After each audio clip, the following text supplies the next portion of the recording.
Assalamualaikum semua, semoga kesehatan dan keberkahan senantiasa menyertai kita semua. Pada kesempatan kali ini, saya akan mempersembahkan sebuah cerita yang ditulis oleh Dioseta berjudul, Imah Leuweung bagian ketiga, Perang Gaib.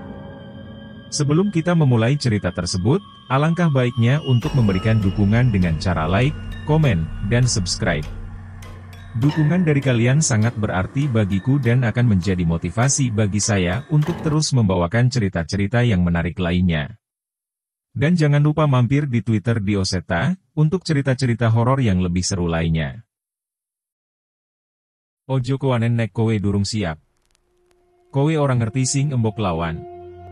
Iki dudu munggelut, iki perang. Jangan berani-berani kalau kamu belum siap. Kamu gak tahu siapa yang kamu lawan, ini bukan pertarungan, ini perang. Aku tersentak dari tidurku, teringat dengan jelas sesosok bayangan makhluk besar memperingatkan dalam mimpiku. Waktu sudah menunjukkan pukul 8 pagi, segera aku mempersiapkan diri untuk menemui Pak Kuswara. Sudah 1 minggu sejak kejadian di Imah Leuweung yang hampir merenggut nyawaku, namun kami sepakat. Kami tidak akan berhenti di sini sampai semua permasalahan ini selesai. Aku tahu, ini seperti bunuh diri, mengingat bahkan aku sendiri pun hampir mati saat melawan siluman ular yang merupakan anak buah dari makhluk jahanam yang menjadi asal-muasal tragedi ini. Pagi Pak Kuswara, ucapku saat bertemu dengan Pak Kuswara di sebuah warung desa tidak jauh dari tempat aku tinggal. Pagi Mas Danan, sudah sarapan? Sambut Pak Kuswara. Belum Pak, ini sekalian mau sarapan lotek ulekannya Teh Imas, ucapku sambil menoleh dan memberikan kode ke Teh Imas sang pemilik warung. Pak Kuswara menyilut rokoknya, menarik nafas cukup panjang dan menghembuskan dengan nafas yang kurasa bercampur dengan rasa keluh. Gimana Mas Danan? Ada petunjuk dari kejadian kemarin? Tanya Pak Kuswara. Iya Pak, ini juga alasan saya kenapa saya ngajak ketemu tanpa mengajak Kang Asep, jawabku. Makhluk besar yang bertarung dengan Pak Kuswara, apa benar itu Leleupah? Pak Kuswara memandangku sambil menjentikan abu rokoknya. Kamu tahu dari mana? Anak yang tinggal di rumah budemu itu ya? Tanya Pak Kuswara. Iya Pak, Bapak tahu Gio. Aku menjawab dan menjadi semakin penasaran. Saya sempat membantunya saat dia dikejar Leleupah, sepertinya sudah sebulan yang lalu, jelas Pak Kuswara. Berarti Pak Kus juga tahu lokasi majikan Leleupah itu? Tanyaku. Belum, memangnya anak itu cerita apa? Dia melihat tempat Leleupah itu mengeksekusi tumbalnya, dan alasan aku tidak mengajak Kang Asep, karena lokasinya itu ada di tanah milik majikannya Kang Asep, jelasku pada Pak Kuswara. Pak Kuswara mematikan rokoknya, dan menghela nafas. Maksudnya rumahnya Mbah Wira? Iya Pak, tapi masih perlu kita pastikan, jawabku. Ya sudah, kapan kita ke sana? Jika memang dia pelakunya harusnya kita bisa merasakan sesuatu saat masuk ke rumahnya, lanjut Pak Kuswara. Masalahnya Pak, beberapa hari ini saya dapat mimpi yang memperingatkan bahwa ini bukan masalah biasa, kita harus siap untuk perang, ceritaku dengan gelisah. Semenjak mimpi itu menggangguku aku mencoba meminta pertolongan ke seseorang. Namanya Cahyo, teman seperjuanganku saat masih bekerja di pabrik gula di Klaten. Kalau Pak Kuswara berkenan, bagaimana kalau besok Rabu kita ke sana? Saya juga meminta tolong teman saya dari Klaten untuk membantu, tanyaku ke Pak Kuswara. Baik Mas Danan, jangan lupa persiapkan segalanya dari awal. Kita tidak tahu apa yang kita hadapi nanti, jawab Pak Kuswara. Sepiring lotek diantarkan oleh Teh Imas ke hadapanku, segera aku melahapnya dan melanjutkan pembicaraan biasa dengan Pak Kuswara. Namun tetap terlihat raut muka gelisah di wajahnya. Tepat hari Rabu, sesuai yang telah dijanjikan, kami berkumpul di tempatku, di rumah Ibu Ranti tepatnya. Aku menunggu bersama Cahyo yang sudah datang dari kemarin malam dan menginap di sini. Namun hujan deras tak kunjung berhenti dan Pak Kuswara belum kunjung datang juga. Gio, kamu benar lihat makhluk itu di tanahnya Mbah Wira kan? Tanya Cahyo ke Gio. Bener Mas, aku pertama kali melihat di sana dan dikejar sampai akhirnya Pak Kuswara nolongin Gio, ceritanya singkat. Hujan semakin deras, rintikan hujan menutupi pandangan keluar, suara menggelegar bersaut-sautan seolah petir menyambar dari dekat. Suara pintu diketuk mengganggu lamunanku, segera aku berdiri dan menghampiri pagar rumah, berharap Pak Kuswara yang datang. Danan tunggu. teriak Cahyo menahanku. Aku menoleh sebelum sempat membuka pagar. Hujan semakin deras dan dentuman di atas rumah mendadak menjadi semakin keras dan bertubi-tubi. "Siapa kamu?" teriak Cahyo sambil menarik tubuhku. Sesosok bayangan muncul dari rintikan hujan yang deras. Terlihat sesosok makhluk kurus kering dengan kepala yang miring menyeringai dengan bibirnya yang robek sampai ke telinga. Suara tertawa keras muncul dari makhluk itu seolah meledek kami. Aku membacakan amalan pedang bermaksud menyerang makhluk itu, namun, sebelum selesai makhluk itu menghilang di balik derasnya rintikan hujan. Blar! Suara dentuman menjadi semakin keras.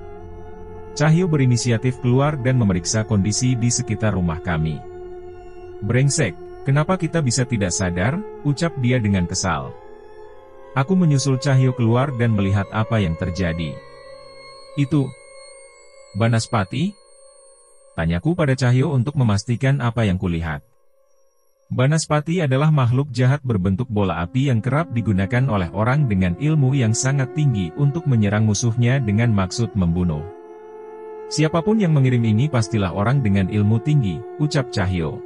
Bola api itu berputar-putar di atas rumah, bermaksud menyerang dan menerobos atap rumah, dan jika itu terjadi, pasti sudah ada nyawa yang melayang di rumah ini.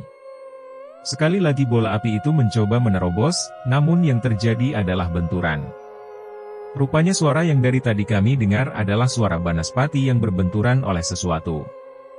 Aku melihat sekeliling, mencari asal energi yang menahan Banaspati itu.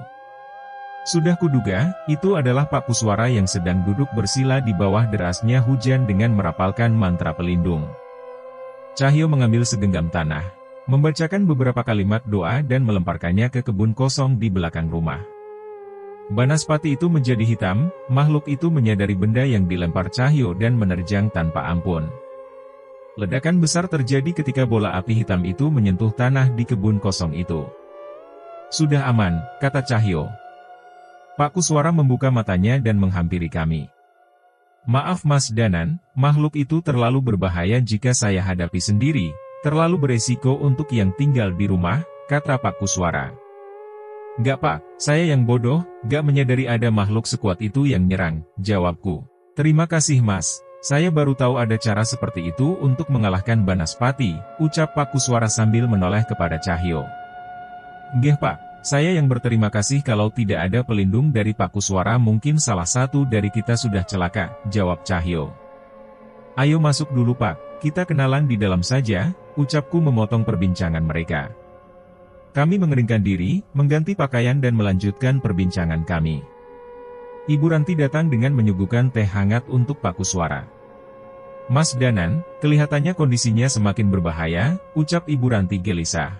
Pak Kuswara menyeruput teh hangat buatan Ibu Ranti, terlihat menggiurkan, namun aku harus menyempurnakan puasaku untuk persiapan nanti. "Bahaya Ibu, tapi mau gimana lagi? Kalau tidak diselesaikan korbannya akan semak banyak," jawabku kepada Ibu Ranti. "Iya Mas, pokoknya hati-hati ya," sahut Ibu Ranti. "Ibu, saya titip ini tolong diserahkan ke Gio. Minta dia membawa ini selama kami pergi," ucap Ibu Ranti sembari menyerahkan sebuah benda yang kutahu itu adalah pusaka berbentuk kalung.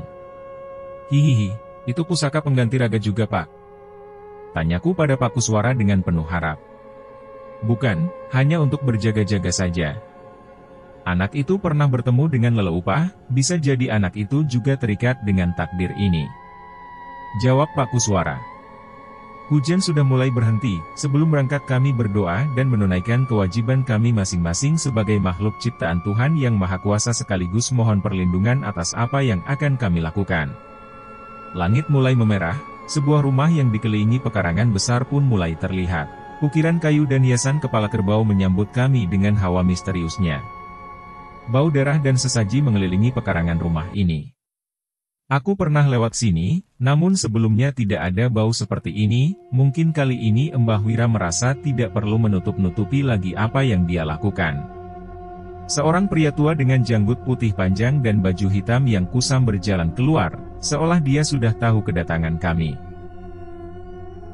Dia adalah Mbah Wira, salah satu sesepuh kampung ini, namun dia memang sangat misterius. Segala sesuatu yang berhubungan dengan dia biasanya diurus oleh Kang Asep. Bocah-bocah goblok. Kalian gak tahu apa yang kalian hadapi. Ucap bapak tua itu.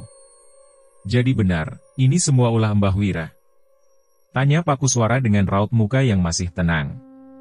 Belum sempat menjawab pertanyaan Pak Kuswara, tanah di sekitar kami mulai bergerak, seolah akan muncul sesuatu dari dalamnya. Benar saja, sebuah tangan tulang belulang yang terbungkus dengan daging busuk mencoba meraih keluar. Tidak cuma satu, tapi puluhan tangan muncul dari dalam tanah. Bau busuk semakin menyengat, kami mundur menjaga jarak untuk mencegah hal yang tidak diinginkan.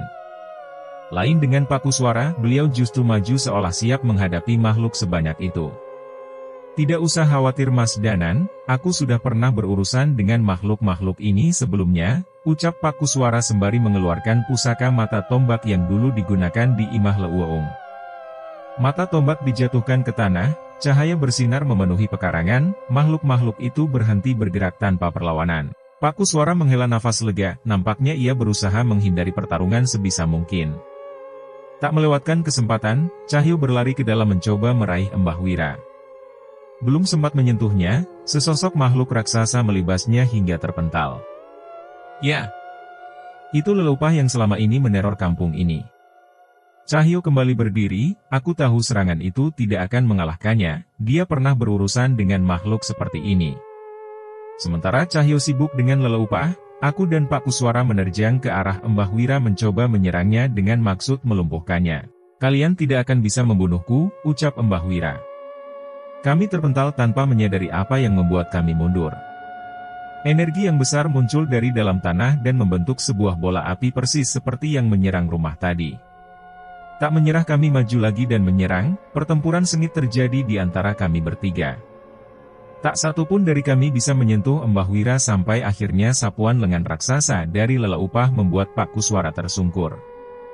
Darah mengalir dari kepala Pak Kuswara, Cahyo merapalkan mantra pelindung dan segera menghampiri Pak Kuswara. Aku panik, tanpa kesadaran penuh aku menarik keris dari sukmaku dan melemparkannya ke arah Mbah Wira. Tidak ada yang menahan hujaman keris itu hingga menusuk ke jantung Mbah Wira. Seketika ia tersungkur dan darah segar mengalir dari jantungnya. Aku membunuhnya, pikirku. Belum sempat menghilangkan kepanikanku, pukulan keras dari leluhur melemparkan tubuhku. Untung saja mantra pelindung dari Cahyo mengurangi rasa sakit yang ditimbulkan. Kembali aku menoleh ke arah Mbah Wira, namun apa yang terjadi?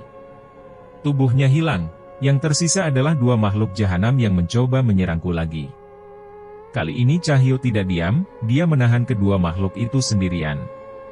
Tenangkan dirimu Mas Danan, ucap Pak Kuswara sambil mencoba kembali berdiri. Lihat ke depanmu. Dari kegelapan di dalam rumah muncul seseorang dengan janggut putih panjang dan baju hitam yang tidak asing. Itu Mbah Wira. Dia kembali tanpa luka sedikit pun. Kerisku pun tergeletak begitu saja. Jangankan membunuhku, menghadapi makhluk penjagaku saja kalian tak mampu. Ucap Mbah Wira dengan sombong. Baik kalau itu maumu. Balas Cahyo sambil melepaskan ikatan sarung dari pinggangnya. Iya, sarung. Sarung itu adalah senjata andalan Cahyo yang selalu ikut kemana saja ia pergi.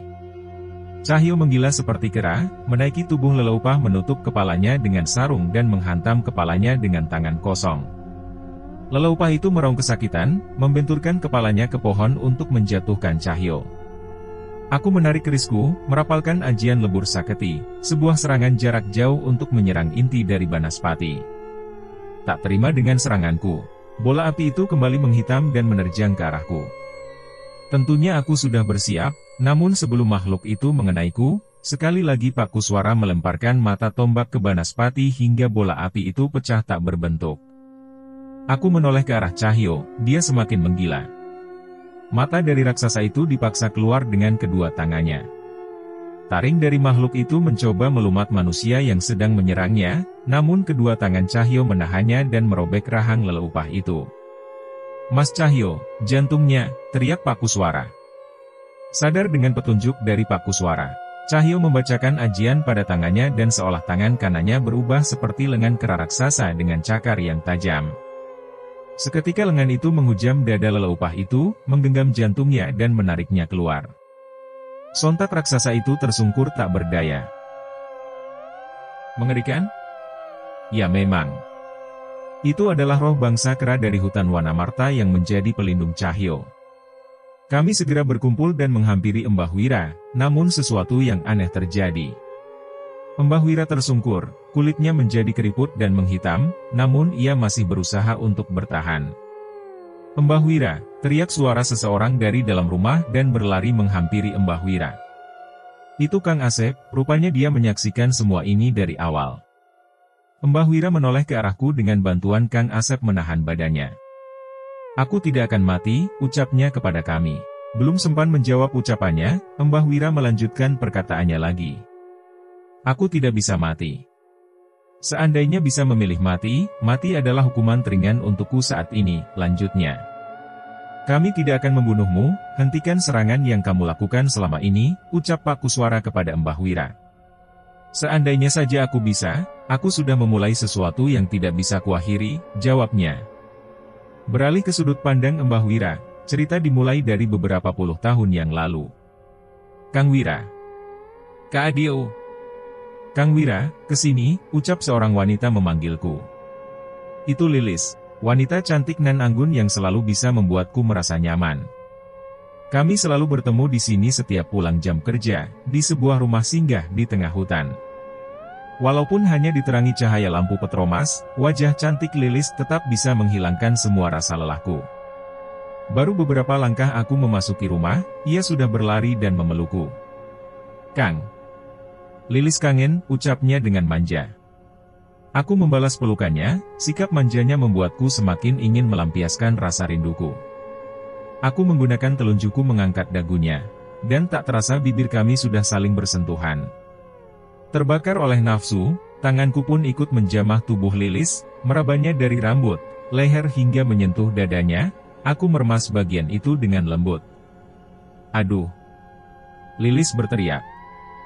Kenapa Lis? Tanyaku. Enggak, gak apa-apa, ucap Lilis menyembunyikan sesuatu. Aku penasaran, segera aku membuka bajunya dan melihat ada bekas memar di dadanya. Lilis menunduk dan sedikit membuang muka. Ini ulah siapa Lis? Si bangsat Gumelar lagi, tanyaku dengan emosi. Lilis adalah istri Gumelar, juragan pemilik perkebunan karet ini yang sekaligus adalah bosku. Aku memang bermain api, tapi salah satunya karena aku kasihan dengan perilaku bajingan itu yang terus menyiksa satu-satunya wanita yang kucintai. Pagi ini seperti biasa, aku bekerja di perkebunan karet. Tidak ada yang istimewa, hanya pekerja yang mengumpulkan getah karet dan anak-anak dari kampung yang sering bermain di sekitar sini. Sebentar lagi jam istirahat, ini yang aku tunggu. Sebentar lagi Lilis akan keluar mengantar rantang untuk para pekerja. Namun ternyata tidak sesuai harapan Teh Riri yang mengantarkan makanan. Ada apa dengan Lilis? Seperti biasa aku pulang dengan terlambat, berharap aku bisa menemui Lilis di tempat biasa. Benar saja, lampu petromas di rumah itu menyala. Aku bergegas memasuki rumah dan menemui Lilis. Tapi, dia hanya mematung di ujung tembok, dengan wajah penuh dengan memar. Lilis, kamu kenapa? Teriakku sambil berlari ke arahnya. Belum sampai ke arahnya, seorang pria mendekati Lilis dan menarik rambutnya. Sialan, itu Gumelar. Rupanya ia menyadari hubungan kami. Bocah gak tahu diuntung. Udah gak sayang nyawa kamu Ira? Teriaknya dengan penuh emosi. Belum sempat menjawab, pukulan benda tumpul melukai kepalaku. Tidak cuma sekali, pukulan demi pukulan terus menghujani tubuhku. Mereka pekerja-pekerja kebun karet yang disuruh oleh Gumelar. Rasa sakit tak tertahan menjalar di seluruh tubuhku. Sudah. Hentikan. Tolong hentikan, teriak Lilis dengan penuh tangis. Gumelar memberi tanda, dan pukulan mereka terhenti. Aku tersungkur, darah mengucur dari kepalaku, namun siksaan ini tidak hanya berhenti di sini. Gumelar menjambak Lilis dan membawanya ke depan wajahku. Ini wanita yang kamu mau, ucapnya dengan menyodorkan kepalanya ke arahku. Sebuah tamparan sekuat tenaga menghantam wajah Lilis, tidak puas dengan itu Gumelar menendang punggungnya hingga terjatuh dan menginjak-injak wanita yang merupakan istrinya sendiri. Hentikan! Tolong hentikan, teriakku sekuat tenaga. Puas menghajar Lilis, Gumelar menyuruh anak buahnya untuk mengikatku di sebuah tiang pondasi rumah. Kalau kamu memang suka pelacur ini, ambil. Aku tidak sudi hidup dengan barang bekas kacung, ucapnya. Gumelar melangkah keluar dan berkata kepada anak buahnya. Lakukan apa yang harus kalian lakukan. Para pekerja mulai tersenyum, dan menghampiri Lilis. Dan apa yang aku lihat seolah seperti neraka yang tak akan bisa aku lupakan. 5 orang pekerja mengerumuni Lilis, menarik rambutnya, menamparnya, dan merobek-robek bajunya. Lilis berteriak sekuat tenaga namun tidak ada yang bisa menolongnya. 5 orang yang dipenuhi hawa nafsu menciumi bibir Lilis, meletakkan tangan-tangan kasarnya di tubuhnya dan memperkosanya bergantian tepat di depan mataku. Dendam. Aku dendam. Jika aku masih hidup setelah ini akan aku pastikan kalian merasakan yang lebih menyakitkan dari ini, ucapku dengan penuh amarah. Salah satu dari mereka menghampiriku dan menghajarku dengan sebilah kayu hingga aku tak sadarkan diri. Kamu butuh tumbal untuk mendapatkan ilmu ini. Seorang anak wanita yang lahir pada Kamis Wage, ucap seorang dukun tua itu kepada kami. Aku masih hidup. Tepatnya pagi itu Lilis tersadar dan melepaskanku dari ikatan, kami bersembunyi di hutan di desa sebelah. Namun semuanya sudah berubah, kejadian malam itu terus membakar amarahku, dan namaku bukan Wira jika aku tidak membalasnya. Aku tahu seorang anak yang dimaksud dukun itu, seorang anak bernama Mirah di kampung Sukmaraya yang sering bermain di kebun karet. Tidak peduli walau dia anak kecil, asalkan semua dendamku bisa terbalaskan. Aku akan kembali ke kebun karet dan mendapatkan anak itu. Ritual sudah selesai, anak itu sudah tidak lagi bernyawa, namun seorang anak yang bersamanya. Entah aku tidak bisa menemukannya. Sesosok makhluk muncul dari lingkaran di mana jasad Mirah di sana. Setan? Demit? Jin? Bukan, makhluk ini lebih mengerikan. Sepertinya aku telah memanggil sesosok makhluk yang lebih berbahaya, makhluk dari dasar neraka. Aku akan berikan apapun, apa yang kau minta. Asalkan Gumelar dan anak buahnya semuanya mati dengan mengenaskan. Teriakku kepada makhluk itu. Tak butuh waktu lama. Keesokan harinya warga menemukan kepala Gumelar tergantung di atas pohon karet dengan tubuh yang tidak utuh. Aku puas melihatnya. Aku kembali bisa bercinta dengan Lilis dengan membayangkan orang yang menyakitinya mati dengan mengenaskan. Hampir setiap hari jasad-jasad para pekerja ditemukan di kebun karet, dan beberapa dari mereka hilang tanpa ditemukan jasadnya. Aku selalu tertawa puas ketika mendengar berita kematian para pekerja kebun karet itu. Namun ternyata aku salah, aku lupa dengan bayarannya. Malam Jumat Kliwon, hujan deras dan petir yang menyambar memperparah keadaan ini. Aku tersungkur dengan penuh emosi. Hentikan! Teriakku kepada sebuah makhluk. Itu leluhur, dia menggenggam Lilis dengan tangannya, menariknya dan membelah tubuhnya menjadi 2. Taringnya yang besar mengunyah tubuh Lilis tepat di depan mataku. Aku tak mampu lagi berteriak, ini adalah neraka. Inikah bayaran atas semua pembalasan dendamku? Penyesalan ini sudah merobek-robek jantungku. Aku kembali dan mengambil sebuah pisau dan menusukkan ke jantungku untuk mengakhiri semua rasa sakit ini. Namun apa yang terjadi? Aku tidak mati, setiap luka yang kutorehkan ke tubuhku kembali hilang. Nyawamu adalah milikku. Kamu tidak akan mati sampai tiba saatnya kau dan aku dibakar di api neraka. Ucap sesosok makhluk yang mengikat perjanjian denganku. Apa maksudmu? Aku sudah menyerahkan tumbalnya, jawabku dengan penuh tangis. Kau pikir masih ada tempat di akhir zaman, untuk mereka yang bersekutu dengan iblis? Nikmati saja hidupmu di dunia dengan kepastian neraka telah dijanjikan bagimu, ucap makhluk itu. Setan itu memanggil sekutunya untuk menjaga tubuhku. Dia mendiami imah leuweung tempatku memanggilnya dan terus meminta tumbal atas dosa yang telah kuperbuat. Tunggu kelanjutan ceritanya di bagian berikutnya, yang akan segera Mimin unggah dalam waktu dekat. Untuk video part sebelumnya, sudah Mimin taruh di dalam deskripsi. Serta ada juga cerita lainnya, yang tidak kalah bagusnya. Jangan lupa untuk like dan bagikan cerita ini kepada teman-teman dan saudara kalian, supaya channel ini terus berkembang.